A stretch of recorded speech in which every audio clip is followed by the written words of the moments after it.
Hello and welcome to this week's Mollie Sommer Show. I'm so excited that you're here this week. We have an amazing guest host today, my beautiful friend, Helen Brenner. She is an NLP and hypnosis trauma and healing success coach. She helps resilient women confidently pursue their dreams. And I can speak from experience. Helen is amazing at what she does. I did a hypnotic session with her, and she helped me move through some really big resistance that had been holding me back for so long. And so, without further ado, welcome, Helen. Thank you for being here. Hello, everyone. I just want to pop in here and let you know that there are some sensitive subjects in this episode of the Mollie Sommer Show. So go gently. If you feel like it is too much for yourself, please be aware of that and listen to your body. Otherwise, enjoy. Thank you, Mollie. I love being here. I love talking to you. Yay. I know, we always have the most wonderful conversations, right? Yep. Yeah, so good. So let's dive right in today, because we have a big topic to talk about. We're talking about moving from victim into survivor, into success, into thriving even. I'm really curious, is there a personal experience that has prompted you to move from being your own victim into a survivor and ultimately into the amazing, thriving, creative entrepreneur that you are? Yeah, I would say several. I've always known that there was something wrong. I always knew that there was something about what I was living as. See, when I look at my life and I see what happened to me, the traumas, the sexual abuse and the bullying and all of that, I see that as a separate part of myself. At the same time that was happening, the inner me was trying to figure it out and trying to understand. And my first rape happened when I was 7. So it's kind of like all I've ever known. I'm turning 60 this year, and all I've ever really known is trying to understand and why this is happening. And so there's always been two parts of me. When I was in my mid-40s, I took an EMT course, and I realized that they were calling me Brainiac. And I realized, wow, for the first time, I'm actually learning, which was always a struggle for me in my younger years because of flashbacks and that trauma. And I realized, wow, this is a way of me to get out of my marriage. So I decided I was going to go back to college. And at the same time, I'm doing that to get degrees, try to figure out why mental health counseling was not actually helping me. I wanted to figure out why. I was also recognizing that there is not only in me, there's the two parts in me, or maybe even 3, but there's also phases where I was victimized. And at the same time I'm getting victimized, I'm making choices. So I'm already in my what I call the survivor era. I'm already in that place. And so that kind of overlaps. Then the abuse ends, and I replace it with something else called, an abusive marriage. And I'm living like almost like a parallel life of being victim or being in that phase or state and surviving and making questionable choices. And I realized that I don't want to be in this phase. I don't want to be victimized anymore, but I don't want to be in this survivor era, this survivor person. I really never resonated with the word survivor. It just feels like a lot of work. And it is. It's a lot of work because you're surviving yourself. And so when I was 43, I recognized that there is something on the other side. And so my quest became getting past survivor, which is why my book will be called that, which is why my podcast and my blog are Getting Past Survivor, because being a victim was one thing people were doing to me, but that whole survivor was me doing that to me. And that's where most of my problems come from, is me not knowing how to run me and be in my world. So that was the concept. So pivotably, the pivotal moment was when I was going to get my degrees. I'm like, there's something there. And then I put this little piece of paper about, maybe an inch in diameter on magnet onto my range hood. And it said, for the book. My husband had no idea what this meant. What this meant was, I'm getting my bachelor's, I'm getting my master's, I'm writing a book, and I'm leaving you. So that was the big moment right there where I said, hold on. And in my quest over the last 15, 17 years, I have really reached the other side of survivor in most parts of my life, because once I recognized what it was, I was on a tear for that. So, yeah. Yeah. That's amazing. That's an amazing story. I want to just, first of all, acknowledge you for that. And what instantly comes through for me is that so many women can relate to that story. It's unfortunate, but so many women can relate to this early experience in their lives that victimized them, that traumatized them, that put them into that place where their self-worth was just in nothing, right? I can relate to that. I always say, like, there was a time in my life where I was just a shell of who I am, just this body of nothingness. And it is the process after that where you don't even really know you're in the survivor, but you're perpetuating the cycles of being there.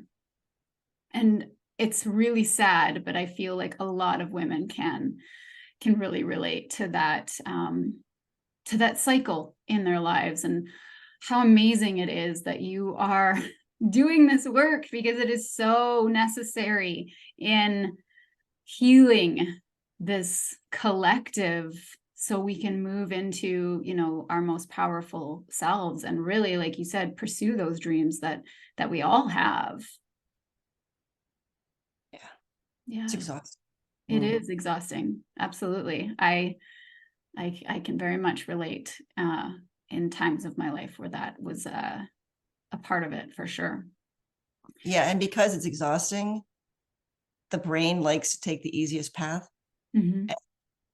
That's why it's easier to stay in a bad relationship. It's easier to stay in a bad job. It's easier to not pursue dreams that we don't know about. It's hard when we feel defeat. And so the basic tendency for the path of least resistance, which ultimately is resistance, because the brain just, is one big entity up here having this battle. Yeah. And so that's what, because it's so difficult, because it's so tiring and challenging, people just, they don't face it. And yet it chases them like a rabid dog or a whole pack of dogs. And you're constantly running from something, but not even sure where you're running to, because you have no idea who you are. Exactly. Yeah. And there really is that, I mean, at least for me in that beginning, where there was a moment where I refused to continue the same cycle.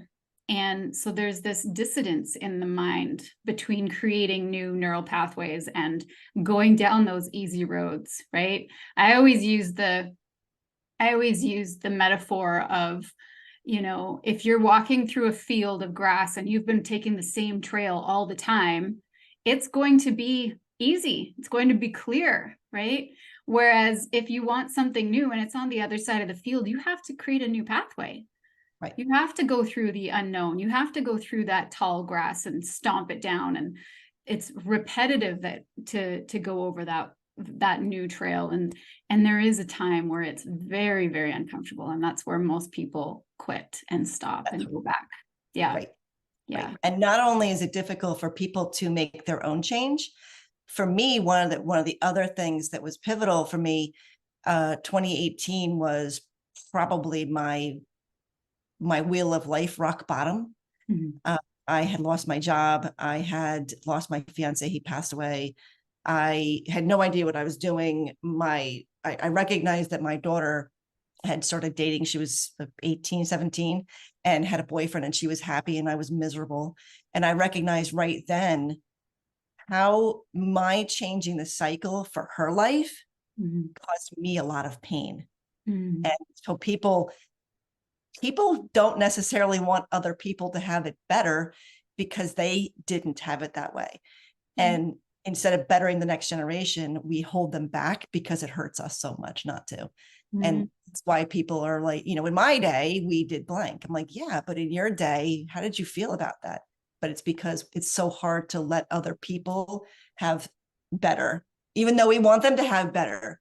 When Jim died and Katie was so happy, it was a visceral stab in the heart on top of having lost that. It was worse. I said, oh my God, this people can't do this. It hurts too much. Mm-hmm. I pushed through because that's the person I am, that I never wanted to be in. I never wanted the status quo, because the status quo of my life was victim. Status quo of my life was people bullying me and holding me back and telling me I couldn't. And my drive was like you said, something better, something different, get off that path. And I said, wow, people are not going to be changing if it hurts them too much. They're Mm-hmm. not. Yeah. The survivor brain is something you have to come up against and say, I understand that this is causing you pain, brain. Yeah. But this is something that we really need to do. So let's get together here. Yes. And find a way to be able to relieve this pain while we're making it better for other people. Yeah, exactly. And making it better for yourself. I believe we change through inspiration, by listening to stories like this, by hearing that other people have done it and we can too, and knowing that we can too. And, I always come back to that old quote. And I can't remember who says this, but people change when the pain of staying the same is more than the pain of the change. Yeah. And, we all have that different rock bottom. And some of us hit rock bottom, and then there's another rock bottom to hit before we finally find the strength in ourselves to push from that place, to rise up and to take that brand new breath that propels us forward. Yeah. So tell me now, what strategies or coping mechanisms helped you the most during your survivor phase? That's a fun question, because probably not very many that were good. My survivor era, boy, it started when I was 7, really. Mm-hmm. And I wet the bed. I started wetting the bed, started sucking my thumb at 7. And that was, when I look back and I see the brilliance of the brain, I'm like, wow, that was brilliant. It was my brain's way of saying, someone help me, someone protect me, someone do something, someone notice something that no one ever did. And so that caused the coping that I did cause a snowball into other problems, where I couldn't stay at friends' houses anymore because I was wet in the bed. So I'm now ostracized. I'm sucking my thumb, so therefore people are making fun of me, calling me baby and stuff. So that was my childhood. Then I discovered ice cream. I mean, I always knew ice cream, but I discovered I have a driver's license, and I can go to the store and I can get myself at the time they were half gallons of ice cream. And I was so lonely and alone that I would sit in front of the TV and just literally eat the entire container of ice cream. So I found something that gave the pleasure center of my brain something yummy. I mean, it tastes good. Who doesn't like ice cream? Yeah. Gave me the comfort. And so it served me in lots of ways, but that turned into an addiction to food for comfort. Then the other thing I did was, so those are pretty much my coping. And also so those are the negative coping. But positive coping was, I would ask my friends, hey, does your brother do blank? I was very vague. Did your brother play doctor with you? We're talking when I'm talking to my friends, it's like back in the 70s. And so people really weren't talking about this stuff at all. And so I would just say to my friends, does your brother play doctor? Does he? And they're like, no. And I'm like, okay, there's something wrong about this. And I remember one time having to pretend I didn't know how to kiss. I think I was like I had to be 5th grade or 4th grade or something like that. And I remember thinking that I didn't know wrong. I just knew wasn't right. I knew something didn't feel right. And so the positive coping I had was this drive to figure this out. I didn't even know what I was figuring out. I just knew that there was something that I needed to know. And so the coping on that side was my obsession with figuring things out. It wasn't until I graduated high school in 81, just to give people an idea of the ages. In 81, there was hardly any resources for survivors of sexual abuse. There was resources for people who had alcoholic parents, people who were, child abuse, different, but particularly sexual abuse, there really wasn't that much of a focus. It was still very much in the shadows, very much taboo. We didn't talk about it. It doesn't happen. And I remember in around 1988, or maybe even earlier, I don't even know how I had the book earlier than, I remember getting the book Courage to Heal. And I remember going out and getting a paper bag that we used to wrap our textbooks in for school. And I put it in a paper bag and I made this little cover for it. And I would take it and I would read and I would study. And I'm like, oh my God, there's other people out there. Okay. Oh my God. And so the coping became an obsession with trying to understand, trying to figure it out, trying to research anything I could. So at the same time, I'm doing these other things. Money was an issue for me. I had a hard time with money and food. Mm-hmm. So negative, what I would say not so good coping, mm-hmm. and then the obsession to figure this out, which is where I got me today. Yeah. So that's the trajectory of how it all kind of went for me. Yeah.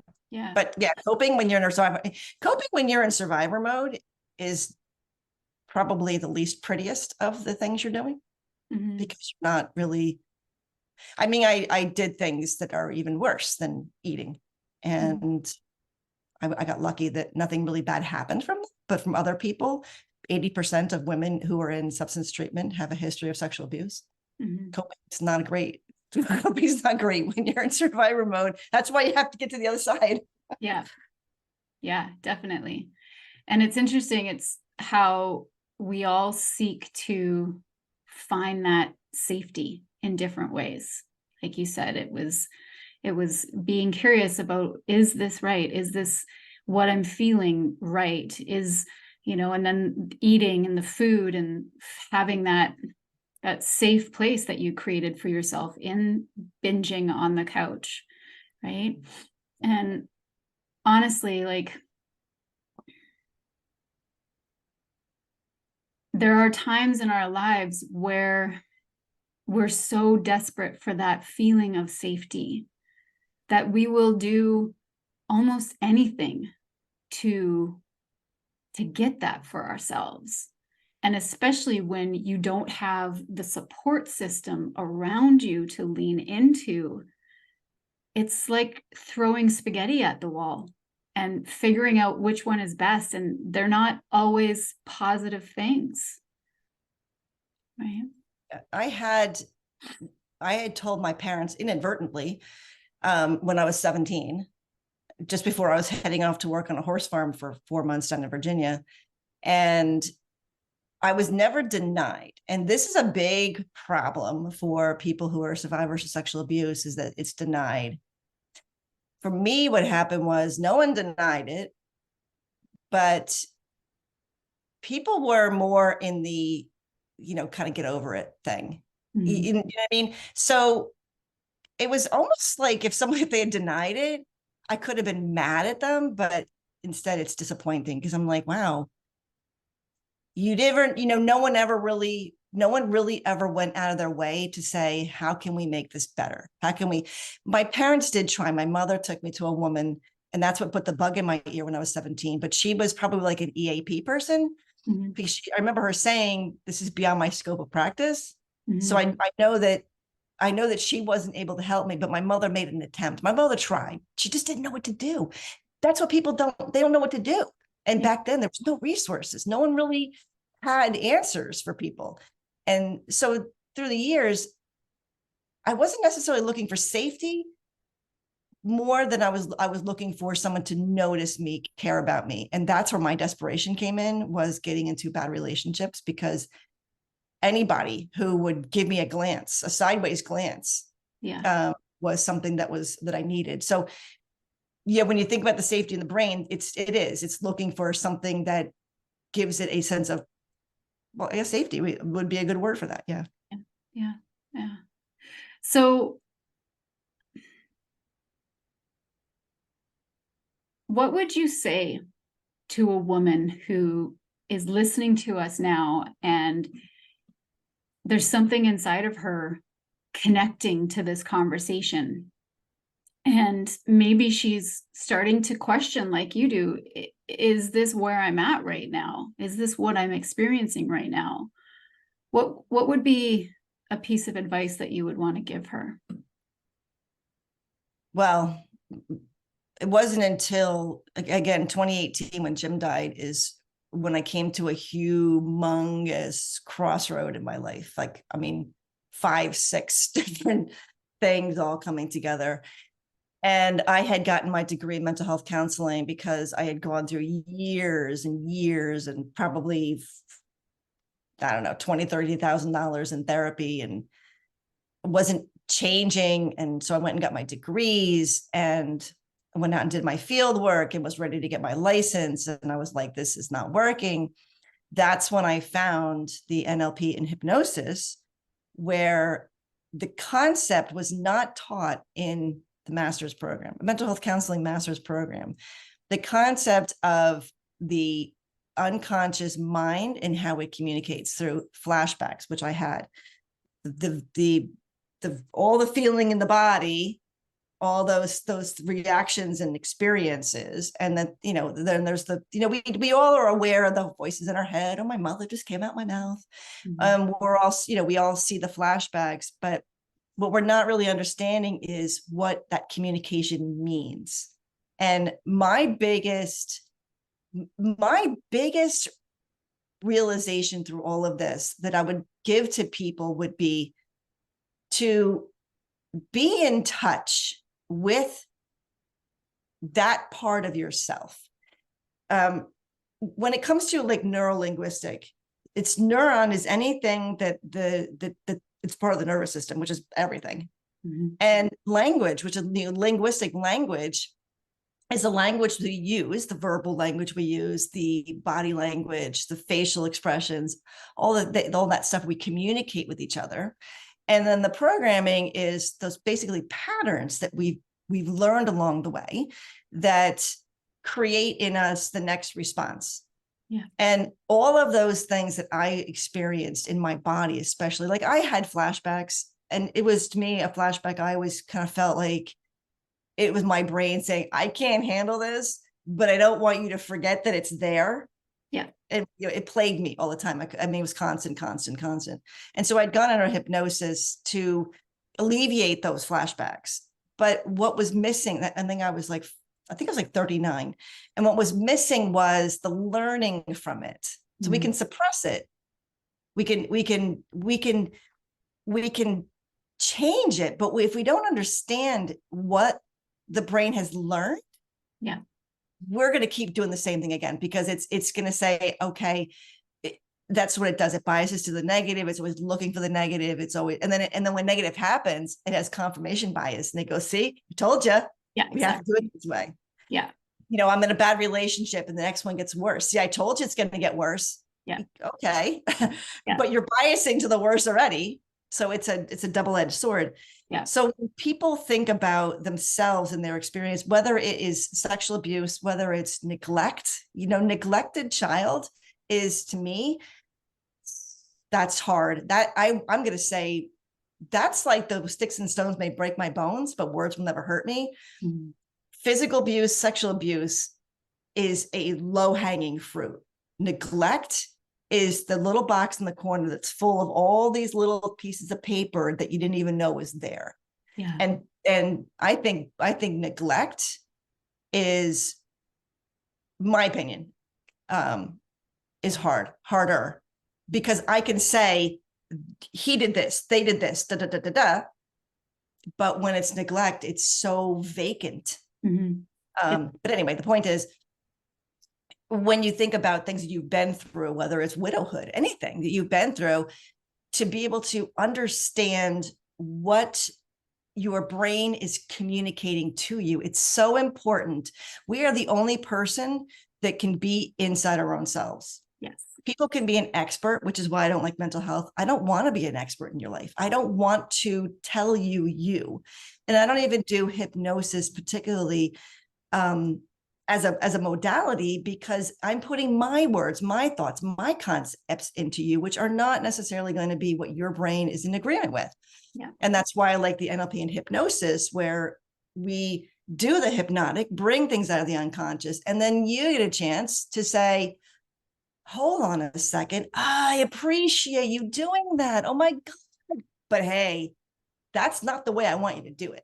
Exactly. Like eating, comfort. Oh my God, that was so brilliant. Wetting my bed, sucking my thumb, brilliant.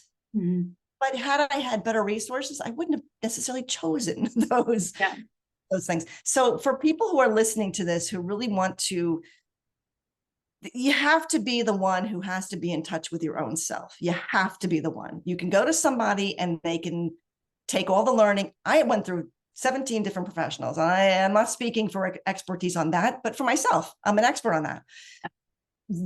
I would hand them stuff. I was handing stuff to them on a silver platter and they weren't catching it.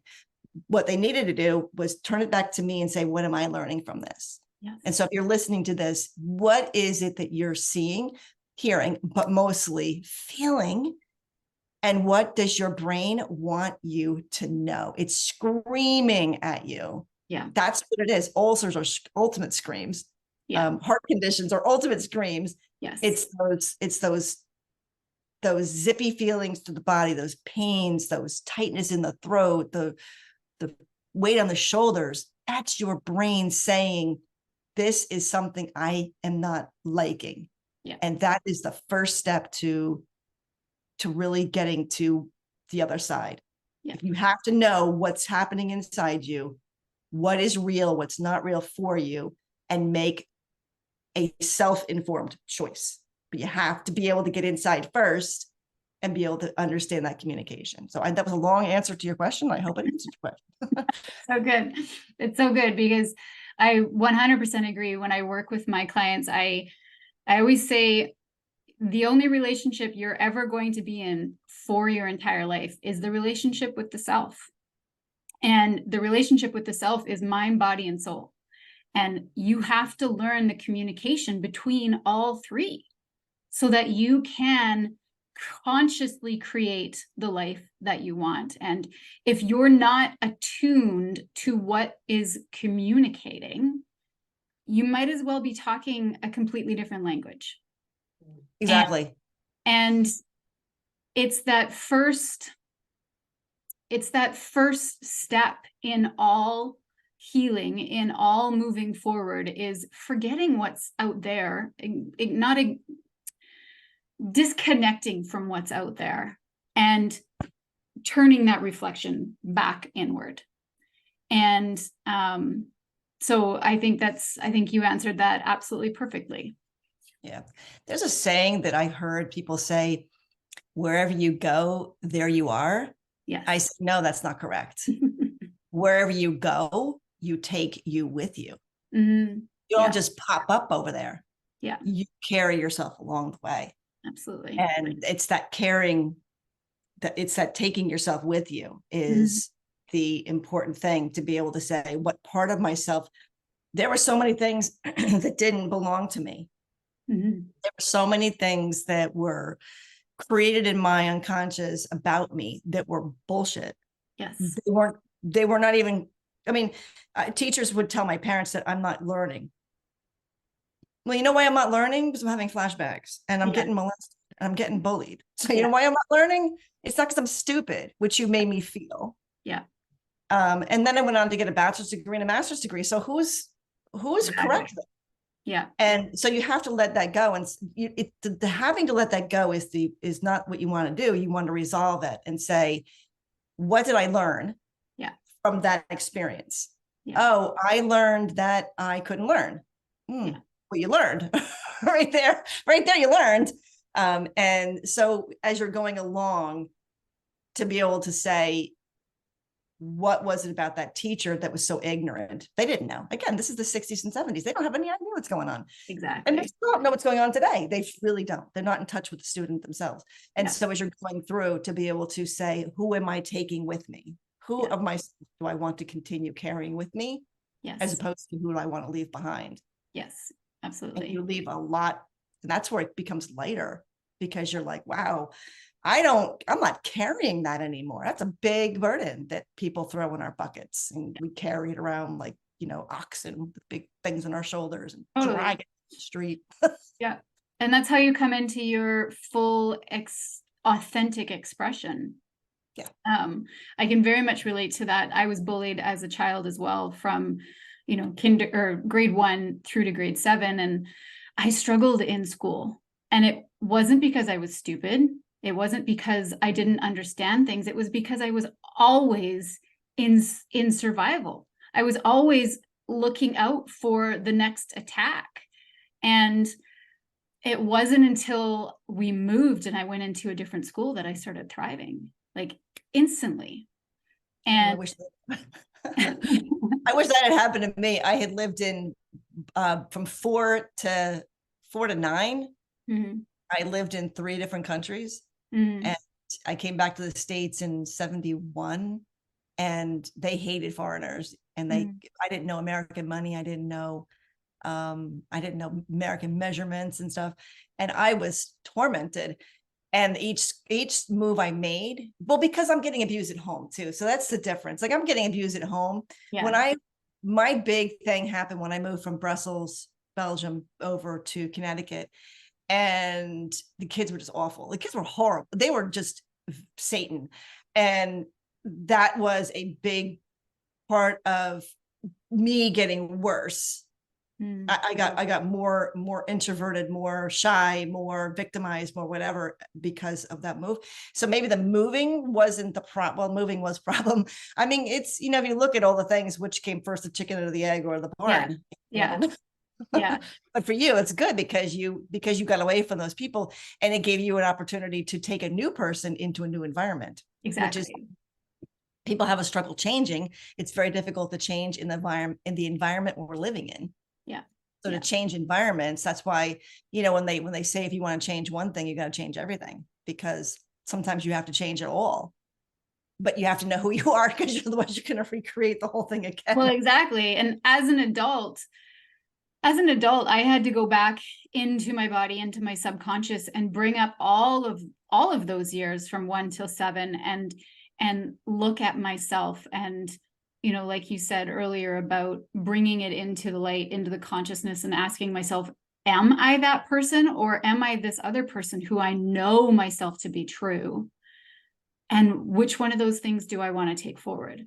I went right back to, because I have a memory of being in grade 1, where I was the new kid and I brought my dog, and I wanted everybody to like me so desperately. And my dog was, she had anxiety, and she was tied to my desk, and we all went around the circle. We were sitting in circle, and my dog freaked out because I had left her, and she dragged my desk over into circle. And the kids lost it. They thought it was the funniest thing. They were insulting my dog, and they were being horribly mean to me. And I just remember being absolutely devastated. And then as an adult looking back, like, my teacher did nothing. She didn't stop it. Like, there was no boundary set. There was nothing. She had completely lost control of that class. And so I went back in my own way. I was sitting by a river, and I had, done meditation and my own self-hypnosis, and taken myself back into that place, and like looked at it like, why was this happening?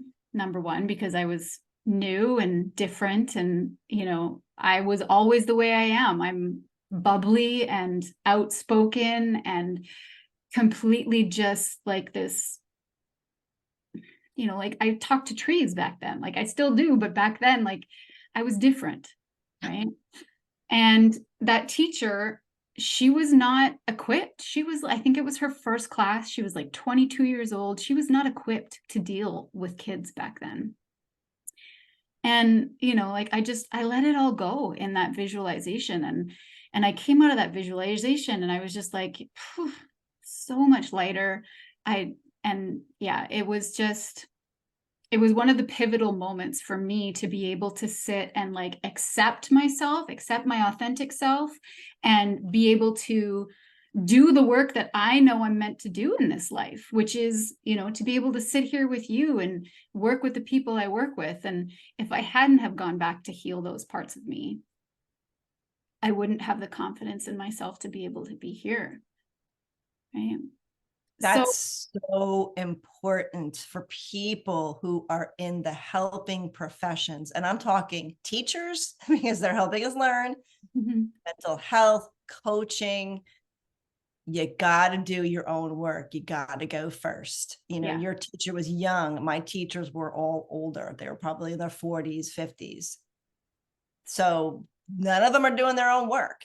Yeah. I know a lot of counselors who, when you were going through coaching or counseling and going through your training and education, you are your first client. But once you get out on the fields and you're out working with people, people take that drive for self and self-improvement and they drop it because their focus becomes creating a business, the financial things. Yeah. And they not completely, but they quite well drop that need. It's no longer a need because it served a purpose, but it still needs to be there. So absolutely. People who are helping professions, if you're not doing the work yourself on yourself and you're not ahead of your clients and you haven't gone first and things, you're going to, you may not do damage to somebody else, but you're not going to be as effective or as intuitive. A teacher, like your teacher probably could have been, I don't know, either they saw somebody who got bullied or they were bullied, because we don't live in a vacuum. And so that teacher may have gone into a freeze mode, like, oh my God, and didn't even know that they were in that mode. Exactly. So just because you're a teacher doesn't mean that you don't need to do that inner work. If you're a doctor, and you walk into a patient and that patient's nervous and you're not understanding what it's like to be that other person, you're not going to have the best bedside manner. Exactly. It's so important for people to do the inner work, to go first. Yeah. And the world's going to be a lot better if more people would do that, because we're reacting and acting in our best behavior, in our best interest, which is not going to be the interest of the person for whatever reason that's happening around you, whether you're a parent, whether you're a boss, all that stuff. I think it's an alignment of integrity. I think if you're teaching somebody else or helping somebody else to come into alignment with who they are and their best self, you have to be committed to your maintenance and alignment with your values and understanding yourself even as you evolve, because I'm not the same person now I was back then when I started this work, and I will continue to do this process. That's why, the way I've set up my life is like, I support myself first and then everybody else, right? Like, we're on the plane is going down, you put your oxygen mask on first and then everybody else, so that you can be there to support. Yeah. Right? Yeah. Exactly. Yeah. So what outlets did you find particularly helpful, other than the NLP, on your journey from struggle to thriving?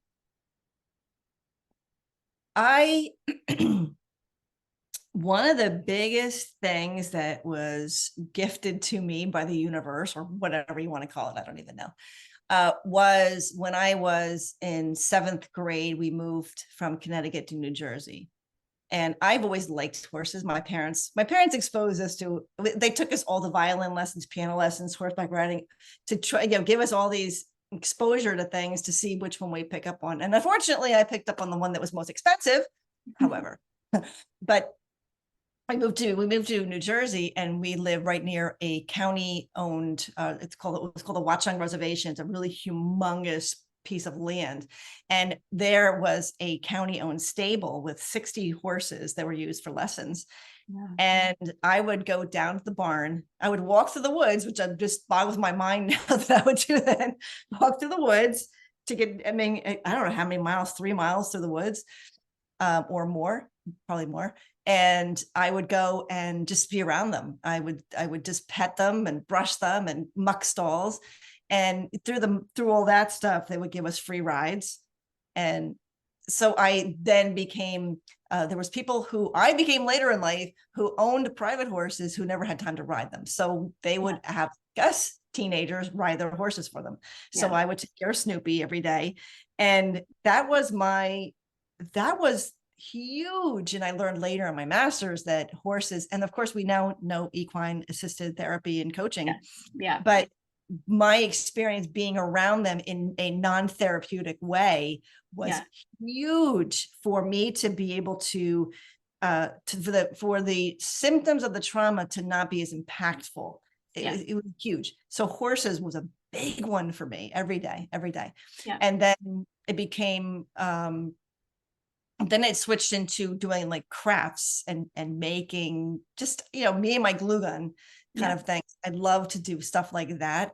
And I love to go out and find a good band that plays 70s and 80s, like dance kind of music. Yeah. And I used to be that person that would look at people on the dance floor and be like, the empty dance floor or whatever. And now I'm that person that says the dance floor is empty. Basically the dance playing, I'm going to dance. So now I'm the person that's out there just dancing, and I'm just like wiggling around, like all spastic and whatever. And, then other people I'm looking around in the room and I'm like, you want to be up here with me? Cause I was you. And so that's it's so enjoyable for me when I'm hearing a good band, hearing music that just takes me back to my teens and my 20s, and I just love that time. And to be able to move, that's probably where I get my most satisfaction, between making my fun little silly things and baking. Yeah. So the outlets are things that, the dancing has got to be one of the biggest representations of how I've changed. I've gone from hiding in the shadows to I'm dancing. Just, you don't want to be up here with me. You're okay, whatever. I'm dancing. So that to me is such a freeing thing. And so, to do stuff that just feels free. Yeah. Swimming was a big one. So free things are just me happy. It makes me happy. I love that. That's so important. And I think you've hit like the nail on the head there. I mean, equine 100%. I had a horse when I was a kid, and being out in the forest, being in nature, and what that provided me, even if I wasn't aware of it, that was huge in creating or bringing me back into who I am. Being in tune with animals, being in tune with nature. And then, you were working on your creativity and moving into that flow and letting yourself express through your crafts, moving your body, whether it's dance or swimming, just allowing that energy to begin to open up and move. And dance is, somatically, dance is just such a way to move the energy out of the body that's held within the nervous system. So, whether you are aware of it or not, those are such incredible tools to have at your disposal, and really great ones to pass along to the people that are listening. Even if with dancing, even if you just close your eyes and forget about the people around you, if you're in your living room or in your bedroom, you just close your eyes and just start to move your body and just kind of lubricate the energy so that it begins to move and shift and release. If you do that for 10 minutes a day, over time, you will be in a completely different place than you were when you started. Yep. What I can say for that is, look around your life through the years and notice what you pined for. Mm-hmm. I pined to be the person who would just walk up on that dance floor by herself and just dance. That was something that I wanted. I back then experienced it as great anxiety, but that's what I was talking about earlier, being in touch with yourself to say, okay, I'm feeling this anxious feeling. What is it meaning? It's meaning I want to be up there. And so when you think about the things that you and I don't really like using the words anxiety and depression. When you feel anxiousness, when you feel that surge of energy, that surge of uncomfortable, then it's something that you either want to move towards or you want to move away from. And for me, it was like, I want to be that person. Now I'm like, I am that person. Yes. I love that. Yeah. Yeah, for sure. Your body always tells you the way. Tells you the way. The book, The Body Keeps the Score. I would say that the brain keeps the score and the body's the scorekeeper. In other words, the body is where it communicates. Of course, everything happens in the brain because, well, we have the 3 brains. However, yes, it's the body is what communicates what the brain is experiencing. Yeah, 100%. So you have had an incredible journey. And what does it mean for you to be the hero of your own story? I love that question. My book is pretty much my hero's journey. And, when I would, through the years, when I would look at movies, because that's all there's so many based on, I don't know the percentages, but I'm going to say most are hero's journeys. And, I wanted to be that person. And what I think is really phenomenal about being the hero of my story is that it's my story. Everybody's a broken road, and everybody's broken road is different. And how I look back at even in my really bad, I was always in that really bad rock bottom survivor mode, Jim dying, and then other stuff just hit me further down that I could even get even further to. But I was constantly living in that. And even that is heroic. It is all heroic. It's like, wow, I did that. Yes. Back then, it was shame-filled. It was embarrassment. And I look back and I think, how heroic to do the things that I did. Yeah, they were things that were shameful to other people because other people put that thing on us, right? But to be the hero of my own story it's an honor. It's making me like teary to think about that, because I'm the only person who can live this life. I'm the only person that has lived this life. I'm the only person that has done my surviving, and everybody has their own.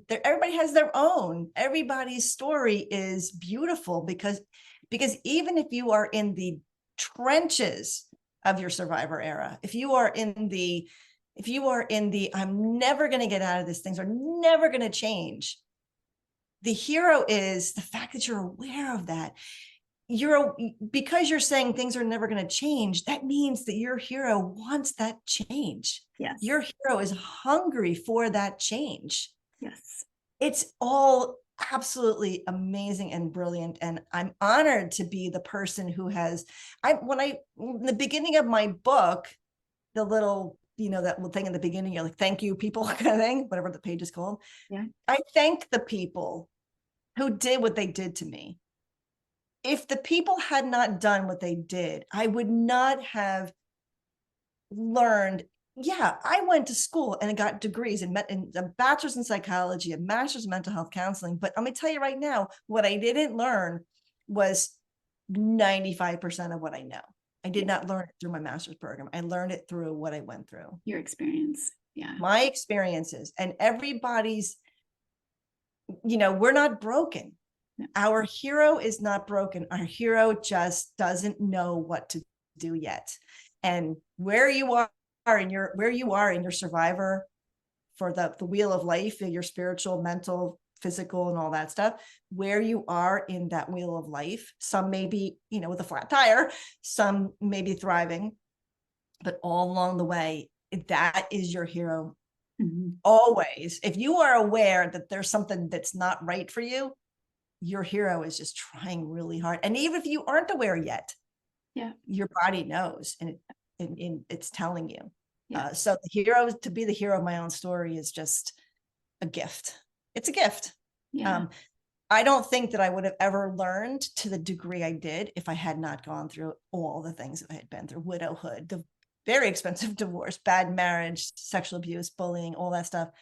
It gave me a depth of knowledge, but I don't think you need to go through that much depth to really be able to be a hero in your own life, because every day when you're changing and growing, you're heroing.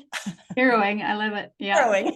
Absolutely. And when you come to that place, when you have that awareness, you've done it. You've come to the other side. Like you said, you're grateful for it. And the other side of Survivor.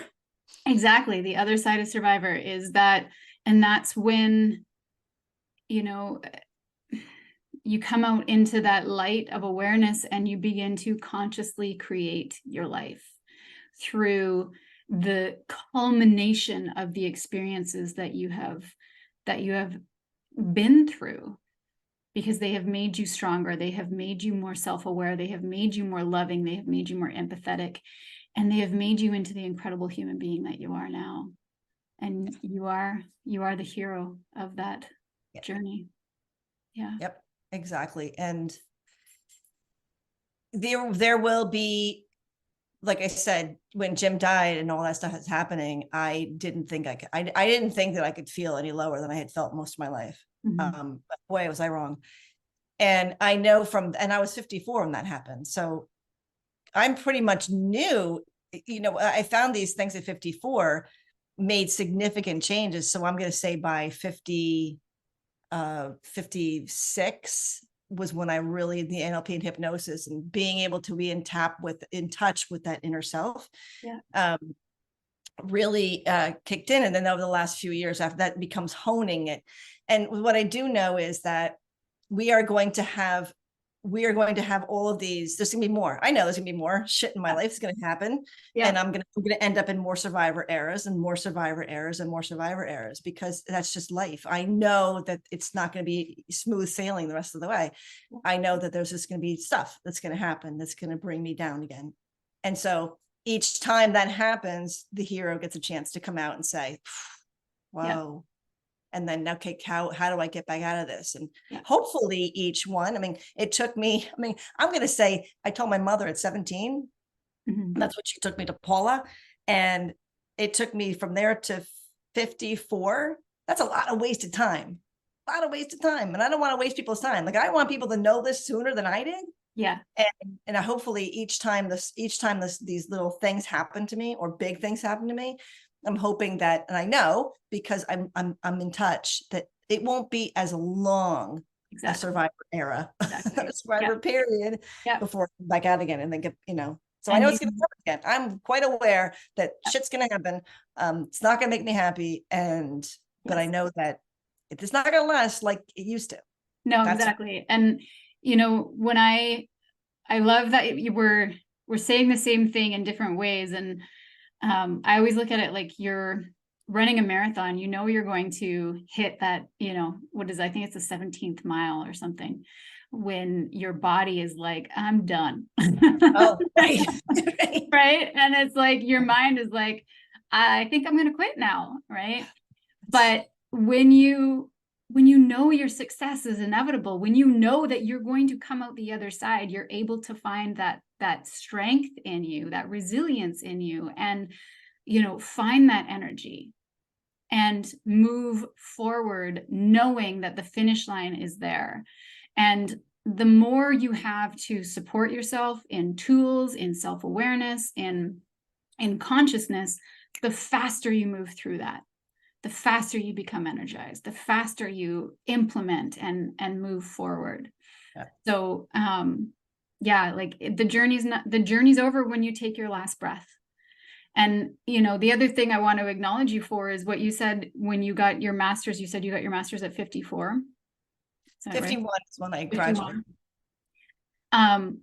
A lot of people think they're running out of time and that they don't have time. And you are this incredible woman who's thriving and in her successful era. And,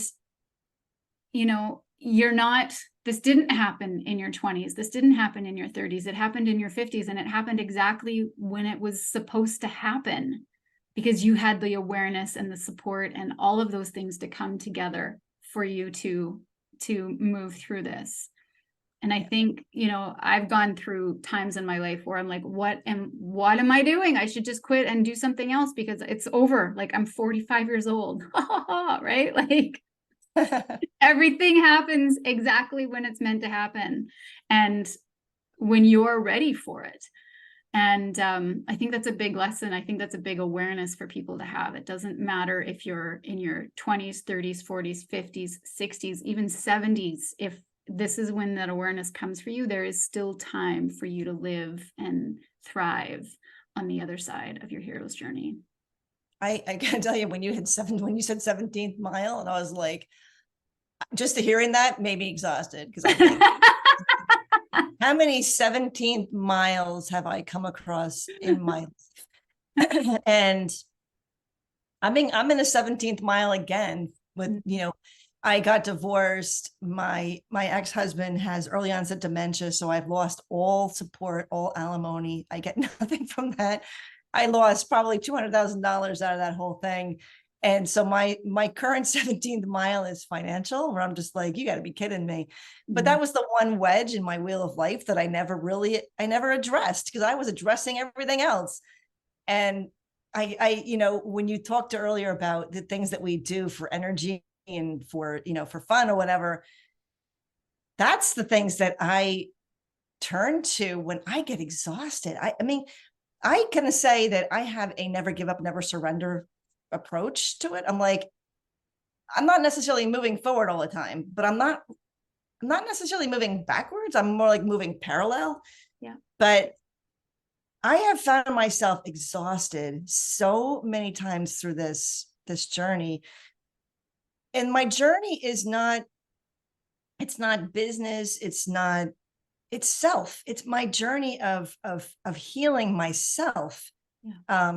I'm going to get weepy here, but I was so unself. I was so not me. I was so wounded that my energy was towards all of that. And as I was going through all of that, each phase, whether it was desperation for someone to love me, whether it was, raising my kids, whether it was trying to figure out what I want to do for a career, because I changed in my 50s, I've gone 3 different directions already. I mean, I'm coming up at 60 and I hope I'm done. Yeah. And each time it's exhausting. 17th mile so many times along the way. I'm going to say countless times. And resilience is about saying, I'm exhausted and I'm going to shut down. Mm-hmm. And I'm going to go and I'm going to sit in front of the TV and I'm going to binge watch every episode of Grey's Anatomy or Suits or whatever it is. And I'm just going to escape. And I'm going to just not, I'm writing my book where I'm telling the story and it's heavy. Mm-hmm. And it's been very difficult. And I say difficult, I'm like maybe the 18th mile, you know what I mean? Like, yeah. Where I'm just like, oh, and so I now recognize if I'm feeling catabolic, which is a very, very, for people who don't understand that, it's very brings you down kind of energy. Yeah. Stop and I recognize, well, yeah, I'm going to be feeling this because this is a crappy thing to be telling. Yeah. So resilience, man, that 17th mile, that was a big one. When you said that, I was like, oof. I've hit that many times, but now I know, I recognize it. Now I'm like, okay, this is heavy. And just by saying that out loud to myself, my body goes, you heard me. Yes. Good. You heard me. And my body just automatically just kind of raises and says, you know what, let's go do something else. Yeah. Yeah. And so boy, I tell you, for people who are out there, everybody in this earth, there are 17th miles all the time. All the time. So, yeah. Well, thank you so much for being here today, Helen. Thank you so much for having this incredible and powerful conversation. For those of us, or for those listening and watching, where can people find you? HelenBrennerCoaching.com is my website. I have Helen Brenner Coaching on Instagram and on Facebook. I also write. In my website, I have my blog, which is where I write and record. My podcast, Getting Past Survivor. And I also write Getting Past Survivor on Facebook. So yeah, you can find me in lots of ways, but Helen Brenner Coaching. And yeah, I'm more verbal. It's fun because I used to, when I started writing Getting Past Survivor, I would just write it and I didn't put my name on there. I didn't put a picture. And then one day I put a little heart and I put Helen. I'm coming out of the world. Big and step. then I put my picture on there and I'm like, oh my God, exposure. Yeah. I'm not talking anything on there. And then it became, I'm going to share this to my Helen Brenner Facebook page. And I was like, oh, people are going to know. Now I'm like, listen, people, I'm a survivor of sexual abuse. And you know what I'm not doing anymore? I'm not living in the survivor era. And because I'm not living in survivor era, I'm going to tell your story too, because there are people who still can't speak, and I'm speaking for anybody and everybody. Absolutely. I love it. So I'm all over the place, Getting Past Survivor, and yeah. Beautiful. Well, thank you so much for being here. I will put your link in the show notes below. So if you are listening, head down into the show notes. If you're watching on YouTube, head down into the show notes and you can reach out to Helen. Thank you so much for being here, Mollie. We got to do this more often, just to chat. I know, I agree. All right, beautiful. Thank you so much, everyone, and we'll talk to you guys later. Bye.